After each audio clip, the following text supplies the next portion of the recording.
আমরা শুরু করি। প্রথমে আছে হচ্ছে লাম্বার পাংচার। আমরা জানি যে লাম্বার পাংচার হচ্ছে যে আইসিইউতে পেশেন্টের ডায়াগনোসিস সিএসএফ স্টাডির জন্য আমাদের লাম্বার পাংচারটা লাগে। তো লাম্বার পাংচার আসলে বেসিক্যালি আমরা ঠিক স্পাইনাল যেভাবে দেই, কমপ্লিট স্পাইনালের প্রসিডিউরটা আমরা ফলো করব। ওই প্রসিডিউরে গিয়েই আমরা যেটা করব যে সেটা হচ্ছে যে আমাদের নর্মালি যেমন আমরা লাম্বার 4 লেভেলে আমরা স্পাইনালটা করি, মানে সাবআরাকনয়েড ব্লক দিই, ঠিক একইভাবে আমরা স্পেসে গিয়ে আমরা পাংচারটা করব, লাম্বার পাংচার। এবং বাকি সব কিছুই একই, যেমন আমরা স্টাইল টেকনিক করব, ক্লিন ড্র্যাপ এরিয়া থাকবে কেয়ারফুলি, তারপর লোকালি ইনফিল্ট্রেট করব। যদি ট্রান্সডিউসার বা ইন্ট্রোডিউসার থাকে, যেমন হচ্ছে যে আপনারা জানেন যে পেন্সিল পয়েন্ট নিডেলে কিন্তু আমাদের একটা ইন্ট্রোডিউসার থাকে, দেখছেন এটা কেউ ইন্ট্রোডিউসার? হ্যাঁ ভাইয়া দেখছি। হ্যাঁ ঠিক এরকম। হ্যাঁ অনেক মোটা থাকে, কিন্তু যত চিকন নিডেলই হোক ইন্ট্রোডিউসারটা কিন্তু বেশ মোটাই, মোটা আর ছোট থাকে। হ্যাঁ প্যানকেনে যে নিডেলগুলি পেন্সিল পয়েন্ট নিডেলে আছে, তো এরকম যদি নিডেল থাকে আমরা ইন্ট্রোডিউসার দিব। এরপরে প্রসিডিউরটা আপনাদের মেইন হচ্ছে যেটা, এগুলি সবই আপনারা জানেন, কিন্তু আপনারা একটু স্টেপ বাই স্টেপ জিনিসগুলি মনে রাখবেন, কারণ এটা নাম্বারিং যখন করা হয় তখন কিন্তু এইভাবে স্টেপ বাই স্টেপ আপনার ফলো করতেছেন কিনা, আপনি কোনো কিছু মিস করে গেছেন কিনা সেটা কিন্তু দেখে। এখানে যেটা দেখতে হয় আলাদাভাবে, যে আমরা কালার দেখতে হয় সিএসএফ এর, এবং প্রেশারটা দেখতে হয়, কত প্রেশার, কত দ্রুত সিএসএফটা চলে আসতেছে, এটা দিয়েও কিন্তু অনেক কিছু বোঝা যায়। এবং কালেক্ট করতে হয় স্যাম্পলটা 2-3টা বোতলে, এরপরে নিডেল করে স্টেরাইল ড্রেসিং। তো এইখানে এটা মোটামুটি আমাদের স্পাইনালের পরিবর্তে লাম্বার পাংচারটা আপনার আসতে পারে। তো এইখানে আমাদের যে যে কোশ্চেনগুলি আছে, যে where does the spinal cord and dural sac terminates, আমরা জানি এই কোশ্চেনগুলি থাকতে পারে। হোয়াট স্ট্রাকচার মানে নিডেল দিয়ে পায়ার্স করবে, এটাও একটা কমন কোশ্চেন। তারপর হচ্ছে লাম্বার পাংচার রিলেটেড হচ্ছে কন্ট্রা ইন্ডিকেশন, কোথায় আমরা কন্ট্রা ইন্ডিকেটেড আমরা ইউজ করব না লাম্বার পাংচার, আর কি কি কমপ্লিকেশন এবং 3 ইন্ডিকেশন। আমরা 3 নাম্বার থেকে দেখি, যেমন কন্ট্রা ইন্ডিকেশন সেখানে হচ্ছে যে আমরা যদি আইসিপি অনেক বেশি ইনক্রিজ থাকে সেই ক্ষেত্রে লাম্বার পাংচারটা কন্ট্রা ইন্ডিকেটেড। পেশেন্ট রিফিউজাল বা ক্লটিং বা থ্রম্বোসাইটোপেনিয়া, এটা আমরা জানি যে রিজনালের জন্য এটা কন্ট্রা ইন্ডিকেটেড, বিশেষ করে স্পাইনাল বা এপিডুরালে। লোকাল ইনফেকশন যদি থাকে, কনজেনিটাল কোনো লিশন যদি থাকে। আর কমপ্লিকেশন কি কি, পিডিপিএস হতে পারে, সবচেয়ে মোস্ট কমপ্লিকেশন, ইনফেকশন হতে পারে, নার্ভ ড্যামেজ হতে পারে, হেমাটোমা ফর্মেশন হতে পারে। আর ইন্ডিকেশন হচ্ছে যদি আমাদের সিএসএফ অ্যানালাইসিস করা লাগে, অথবা যদি ইন্ট্রাক্রেনিয়াল হাইপারটেনশন, দেখবেন যে নিউরোসার্জনরা হাইপারটেনশন কমানোর জন্য একটা লাম্বার ড্রেন দিয়ে দেয়, এটাও একটা কারণ। আর একটা হচ্ছে যে যদি আমরা ইন্ট্রাথিক্যাল ইনজেকশন দিয়ে কোনো মিডিয়া বা কোনো ড্রাগ দিই, কন্ট্রাস্ট মিডিয়া, কন্ট্রাস্ট বিশেষ করে হচ্ছে যে স্টাডি করার সময়, এমআরআই বা করার সময় কন্ট্রাস্ট দেওয়া লাগে অনেক সময় ইন্ট্রাথিক্যালে, সেই ক্ষেত্রে।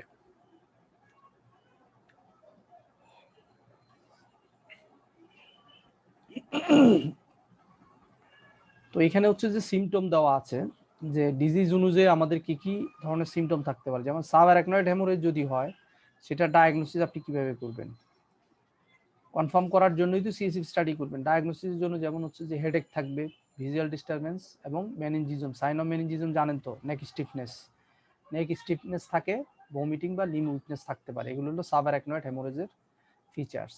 আর কোনো ডিমাইলিনেশন ডিসঅর্ডার যদি থাকে, যেমন হচ্ছে যে আমাদের নার্ভে যদি কোনো কারণে ডিমাইলিনেশন হয়ে যায়, সেই ক্ষেত্রে visual disturbance, painful eye movement, ataxia, এগুলি থাকতে পারে।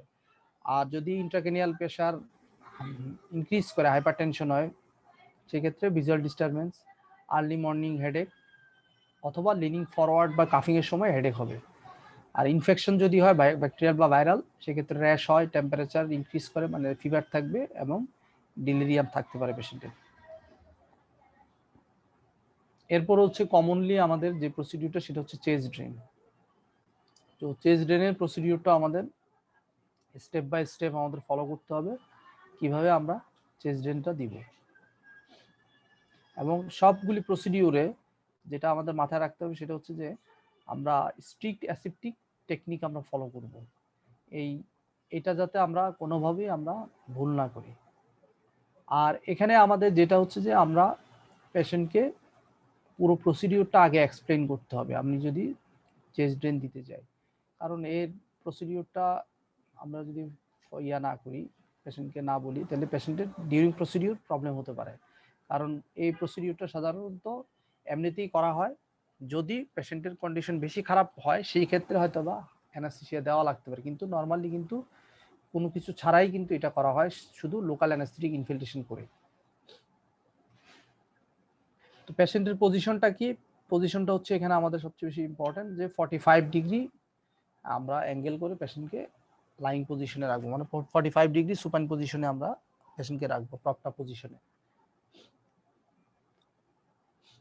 আর এছাড়া আর অল্টারনেটিভ প্রসিডিউরটা হচ্ছে কি আমাদের ফরওয়ার্ডলি লিনিং পজিশন, আমরা ফরওয়ার্ড লিনিং পজিশন আমরা ইউজ করতে পারি, তবে কমনলি হচ্ছে যে আমরা এই সুপাইন পজিশনে 45 ডিগ্রি অ্যাঙ্গেলে করা হয়।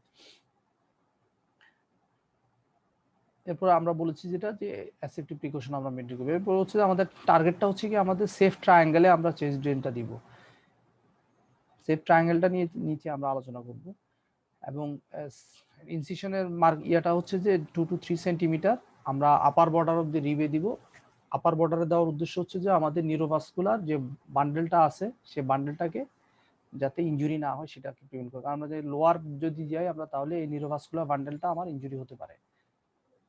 এবং এই ডিসেকশনটা পুরোটাই কিন্তু স্কিনে ইনসিশন ছাড়া বাকিটা পুরোটাই আমাদের ব্লান্ট ডিসেকশন করতে হবে। ইভেন আমার ফিঙ্গারটা আমরা ইউজ করব আমাদের স্প্রেডিং করার জন্য, এরিয়াটা ইয়া করার জন্য। এবং পেশেন্টকে ইনফর্ম করতে হবে যখনই আমরা চেস্ট ড্রেনটা দিব, হঠাৎ করে কি হবে, একটা পুশিং হবে, মানে এয়ারটা বের হয়ে যাওয়ার কারণে একটা চেস্টের মধ্যে একটা পুশিং হবে এবং পেশেন্টের অনেক সময় ডিসকমফোর্ট হয়।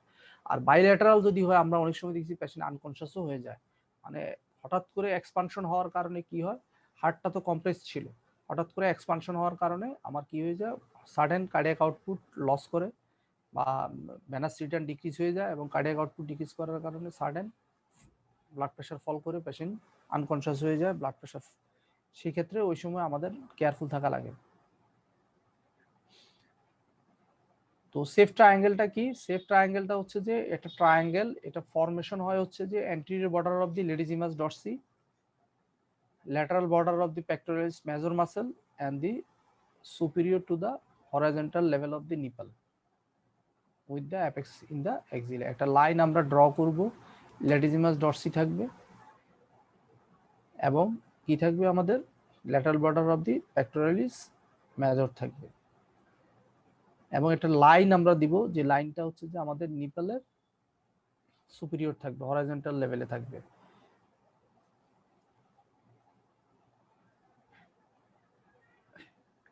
তো কাদের ক্ষেত্রে আমরা চেস্ট ড্রেনটা দিব?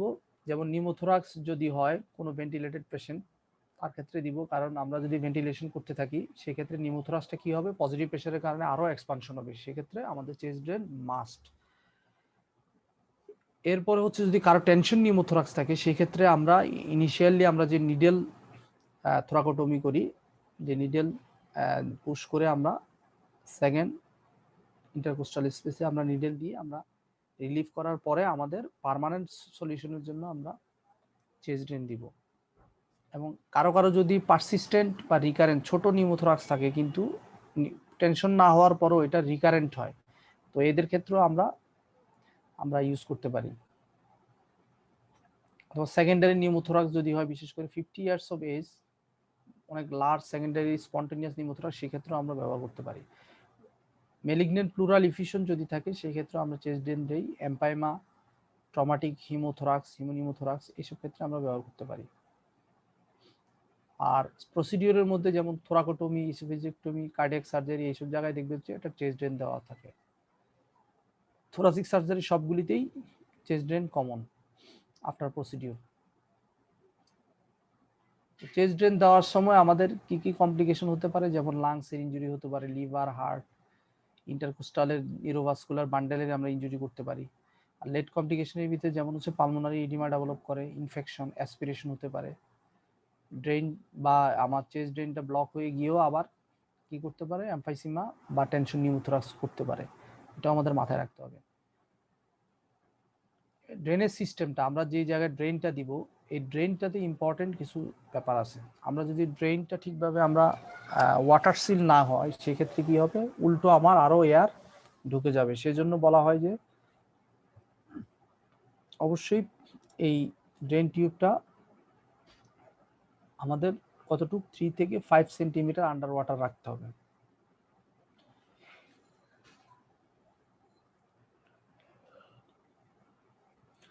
তারপরে হচ্ছে বোতলটা হচ্ছে পেশেন্টের চেস্টে থেকে 45 সেন্টিমিটার বিলোতে থাকবে। তার উপরে যদি থাকে তাহলে ইফেক্টিভ হবে না। আর যদি সাকশন দেওয়া লাগে সেক্ষেত্রে লো প্রেসার আমরা ইউজ করব, হাই ভলিউম সাকশন ইউজ করব।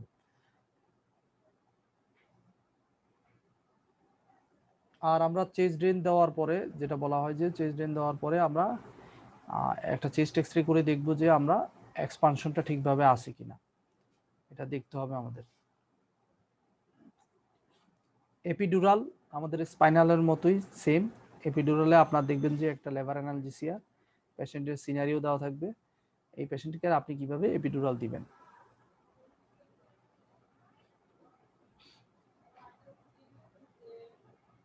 এখানে স্পাইনালের মতোই আমরা ইয়ে করব, জাস্ট হচ্ছে যে আমাদের এখানে যেটা আসবে টোইন নিউডেলটা দিয়ে আমরা কি করব, আমরা যখন আমরা স্পেসটা পেয়ে যাব, তারপর আমরা লস অফ রেজিস্ট্যান্স সিরিঞ্জ এবং অথবা আমরা স্যালাইন দিয়ে আমরা রেজিস্ট্যান্স লস হয়েছে কিনা সেটা আমরা দেখব। দেখার পরে আমরা কনফার্ম হওয়ার পরে পেশেন্টের আমরা ক্যাথেটার পুশ করব। আমরা ক্যাথেটারটা রাখার ক্ষেত্রে বলা হয় যে আমরা 4 থেকে 5 সেন্টিমিটার এপিডুরাল স্পেসের ভিতরে রাখবো। এবং ক্যাথেটার দিয়েও আমরা অনেক সময় কি করব, আমরা অ্যাসপিরেট করে দেখব যে ব্লাড আসে কিনা। অনেক সময় এপিডুরালে ব্লাড আসে না, কিন্তু আমরা যদি ক্যাথেটার দিই, ক্যাথেটার দেওয়ার পরে ভেনাস প্লেক্সাস বা আর্টারিতে আমার এই ক্যাথেটার চলে যায়, ফলে দেখা যায় যে আমার ড্রাগ ইয়েতে চলে যেতে পারে, সার্কুলেশনে চলে যেতে পারে। অনেক সময় এই ক্যাথেটার দেখা যায় যে ইন্ট্রাথিকাল মানে অ্যারাকনয়েড ম্যাটার পায়ার্স করে ভিতরেও চলে যেতে পারে। অতএব দুই জায়গায় আমাকে দেখতে হবে। এবং আমরা কি করব, আমরা টেস্ট ডোজ আমরা দিতে পারি, টেস্ট ডোজ দিলে আমরা সেফ।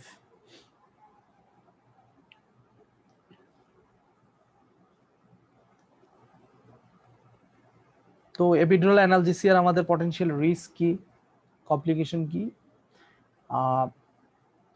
পেশেন্টকে আমরা কিভাবে আমরা চেক করব, এপিডুরাল যে কিটটা থাকে সেটা আমি প্রিপেয়ার করব পেশেন্টকে।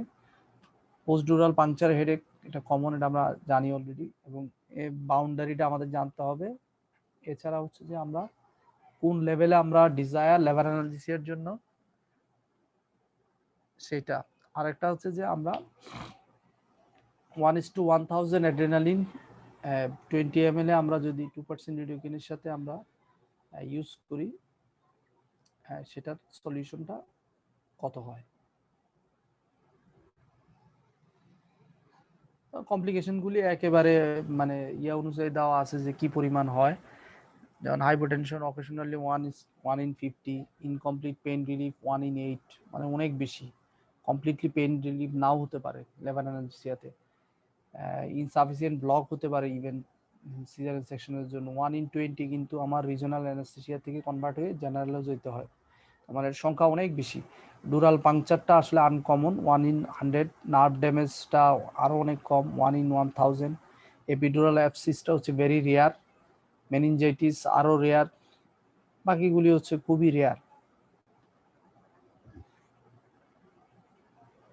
আমরা সাধারণত যে এপিডুরাল সেটটা ইউজ করি, আমরা কি কি জিনিস দেখব, সেটা প্রথমেই দেখব এটা সিল কিনা এবং এক্সপায়ারি ডেট আসছে কিনা।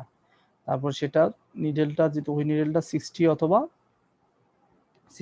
18 গজের হয় এবং সাথে হুবার পয়েন্ট থাকে, এটা আমাদের দেখে নিতে হবে। এবং ক্যাথেটারের ভিতরে আমাদের কি থাকে, দেখবেন যে হোল থাকে। এই হোল যদি না থাকে তাহলে হবে না। আর অবশ্যই ব্যাকটেরিয়াল ফিল্টারটা যাতে মানে অ্যাটাচ থাকে সেটা আমাদের দেখে নিতে হবে।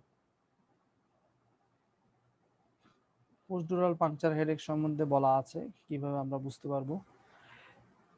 এপিডুরাল ভেনাস প্লেক্সাসের কন্টেন্ট কি, এগুলি আমাদের জানা লাগবে, এই যে পুরনো কোশ্চেন। আর এছাড়া হচ্ছে আমাদের ব্লকটা কোন লেভেলে লাগবে সেটা জানতে চাই অনেক সময়। আমরা T10 এ আমরা অ্যাটলিস্ট ফার্স্ট স্টেজে আমাদের থাকতে হবে হচ্ছে T10 থেকে নাম্বার 1 পর্যন্ত হলে হয়। সেকেন্ড স্টেজের জন্য হচ্ছে স্যাক্রালটাও আমার ব্লক হতে হবে, মানে স্যাক্রাল আমার 2 থেকে 4 পর্যন্ত আমাকে ব্লক করতে হবে।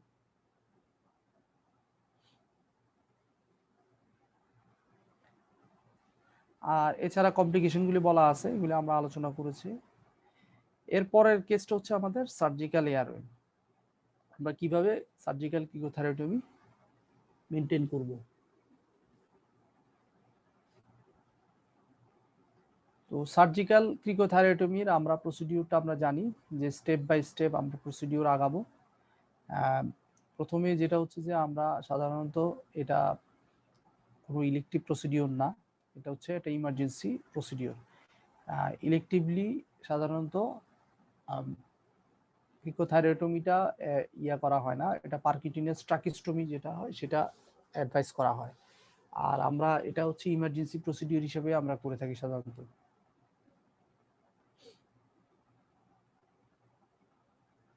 তো স্টার্টিং এ আমরা কি করব, আমরা স্টেবল করব হচ্ছে ক্রিকেট কার্টিলেজটা, না হলে মুভমেন্ট করবে, ফলে আমাদের জন্য সমস্যা হবে। এই জন্য আমরা ইউজ করব হচ্ছে থাম্ব এবং মিডল ফিঙ্গার।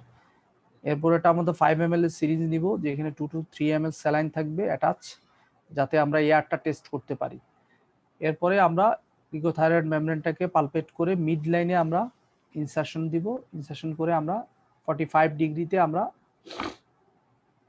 পর্টাল ডিরেকশনে যাব।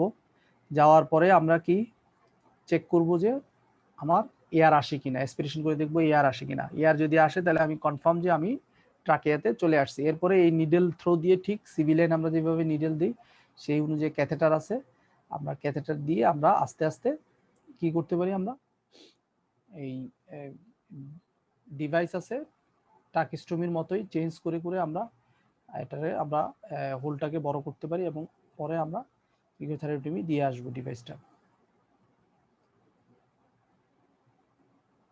ক্রিকোথেরাপির ইন্ডিকেশন কি, ইন্ডিকেশনের ভিতরে হচ্ছে যেমন হচ্ছে cannot intubate, cannot ventilate. আমি আগেই বলছি যে এটা হচ্ছে আমার ডিফিকাল্ট প্রসিডিওর। এছাড়া হচ্ছে কি প্রোফাইলেকটিক্যালি আমরা অ্যান্টিসিপেটেড ডিফিকাল্টি এয়ারওয়েতে আমরা ইউজ করতে পারি। আর ইলেকটিভলি যাবে না যে তা না, আমরা তো আর ট্র্যাকিস্টমি করি না, আমরা সাধারণত এই প্রসিডিওরটা ইজি, এটা আমরা করতে পারি। শর্ট ডিউরেশনের জন্য যদি আমরা ইলেকটিভলি যদি আমরা অক্সিজেনেশন বা ভেন্টিলেশন করতে চাই সাবফ্লোটিক রুটে, বিশেষ করে হচ্ছে আপার এয়ারওয়ে যদি পেশেন্টের অবস্ট্রাকশন থাকে, সেই ক্ষেত্রে আমরা এটা ব্যবহার করতে পারি।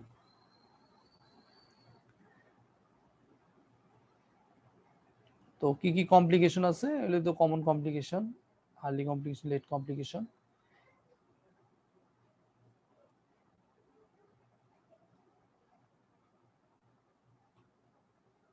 আর এরপরে হচ্ছে যেটা আমরা এই ক্রিকোথেরাপি করার পরে অবশ্যই আমাদের কি করতে হবে, পেশেন্টের কেয়ারফুল থাকতে হবে যে আমাদের সারাউন্ডিং স্ট্রাকচার যাতে ড্যামেজ না হয়, এক নাম্বার। নাম্বার 2 হচ্ছে যে আমাদের ইম্পর্টেন্ট হচ্ছে যে আমাদের এই ব্রিদিং সার্কিটের সাথে আমরা যাতে কানেকশন দিতে পারি, এটা আমাদের আগেই রেডি করে রাখতে হবে।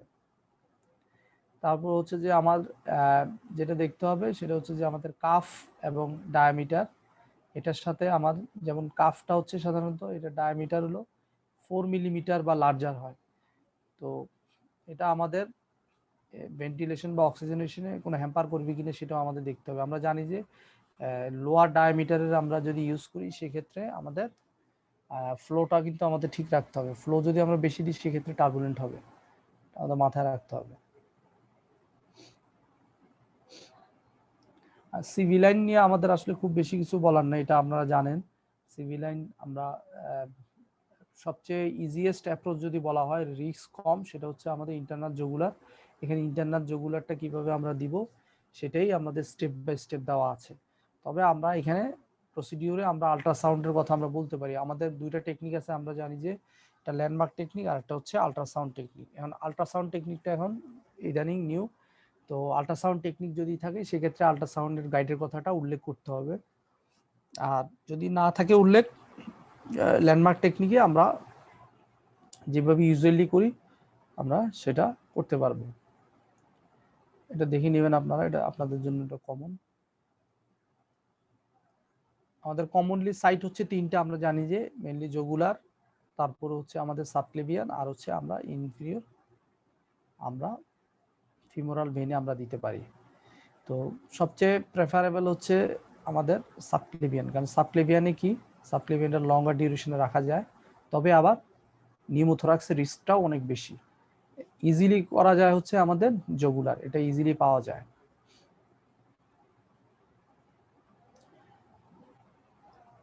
তো কমপ্লিকেশন কি কি, আমরা কমপ্লিকেশনগুলি আমরা জানি যে আমাদের ইনজুরি থেকে শুরু করে নিউমোথোরাক্স, ম্যাল পজিশন থেকে শুরু করে আর অনেক।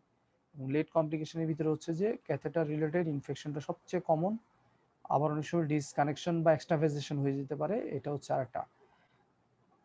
এয়ার অ্যাম্বুলিজমের ফিচারগুলি কি কি, আমরা এই ফিচারগুলি থাকলে আমরা এয়ার অ্যাম্বুলিজম বলবো। আর ইন্টারনাল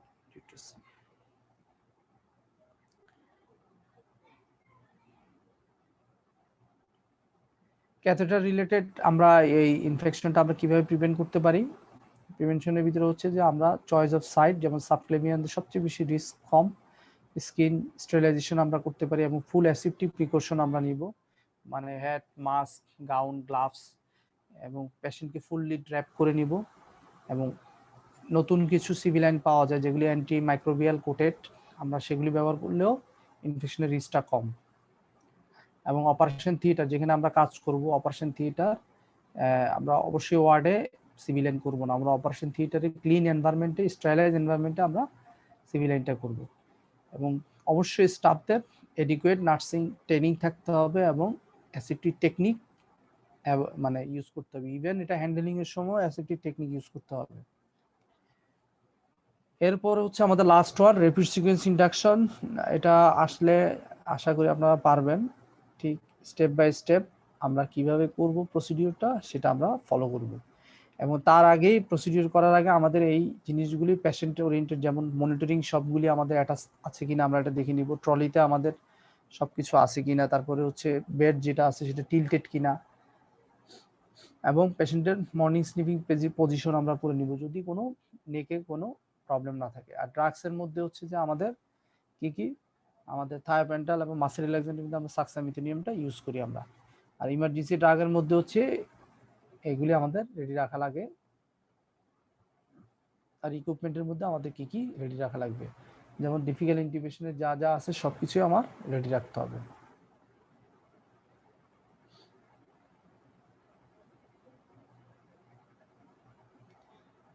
প্রসিডিওরটা এখানে আমরা সুন্দরভাবে বলে দিছি যে কিভাবে আমরা করব, প্রিঅক্সিনেট করব, থায়োপেন্টাল সাকসামিথেনিয়াম আমরা দিব, ক্রিকোয়েড প্রেসার দিব, যেটাকে আমরা সিলিক্স ম্যানুভার বলি। 45 সেকেন্ড বা 1 মিনিটের জন্য আমরা ওয়েট করব যতক্ষণ পর্যন্ত ফ্যাসিকুলেশনটা সিজ না হয়, তারপর ইন্টিউবেট করব, টিউবের পজিশন, ক্যাপনোগ্রাফি, চেস্ট ভিজুয়ালাইজেশন, অসকালটেশন দিয়ে আমরা কনফার্ম করব ক্রিকোয়েড প্রেসার, তারপরে আমরা গিয়ে রিলিজ করব, এরপর আমরা সিকিউর করব ট্যাপ দিয়ে।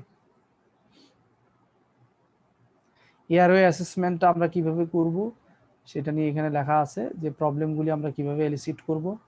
এরপরে কোশ্চেন, এটা কিন্তু কমন কোশ্চেন যে এই ধরনের সিনারিওতে কোশ্চেন থাকতে পারে, বলাও লাগতে পারে অথবা লেখা লাগতে পারে, আপনাদের এগুলি পড়ে নেবেন।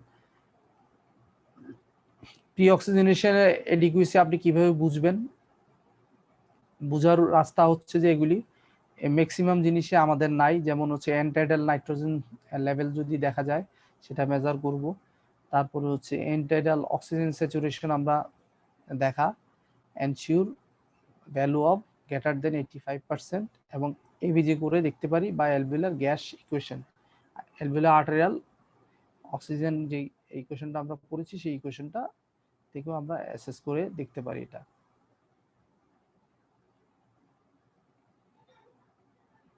আরএসআই এর সময় যদি আমাদের একটি ভমিটিং হয় সেই ক্ষেত্রে আমরা কি করব, আমরা এই কোশ্চেনটা হচ্ছে যে আমরা তাহলে তখন কি করব, আমরা পেশেন্টকে আমরা ল্যাটারাল করব অথবা আমরা হেড ডাউন করে দিতে পারি, সাকশন দিব। যদি একটি ভমিটিং হয় সেটা ধরে নিতে হবে যে মাসেল রিল্যাক্সেশনটা ওয়ার্ক করতেছে না, মাসেল রিল্যাক্সেশন যদি ঠিকভাবে রিল্যাক্স করে সেক্ষেত্রে প্যাসিভ ভমিটিং হবে, যেটাকে আমরা রিগার্জিটেশন বলি। সেটা সাকশন দিলেই হয়ে যাবে। এবং ভমিটিং যখন শুরু হবে তখন আমাদের মূল টার্গেট হচ্ছে যে আমরা একটা ক্রিকোয়েড প্রেশার দিব। ক্রিকোয়েড প্রেশার দিয়ে আমরা ইয়ে করবো যাতে এয়ারওয়েতে যাতে আমার অ্যাসপিরেশন না হয়। এরপর আমরা অক্সিজেনেশন মেনটেন করব এবং ইন্টিউবেশন করব, এবং পেশেন্টের টার্গেট থাকবে সেটা হচ্ছে যে হেড ডাউন পজিশনটা আমরা মেনটেন করা একটা নির্দিষ্ট সময় পর্যন্ত, যাতে আমার অ্যাসপিরেশনের রিস্কটা কমে, যদি অ্যাসপিরেশন হয়েও যায় সেগুলি যাতে বের হয়ে চলে আসে। So thank you.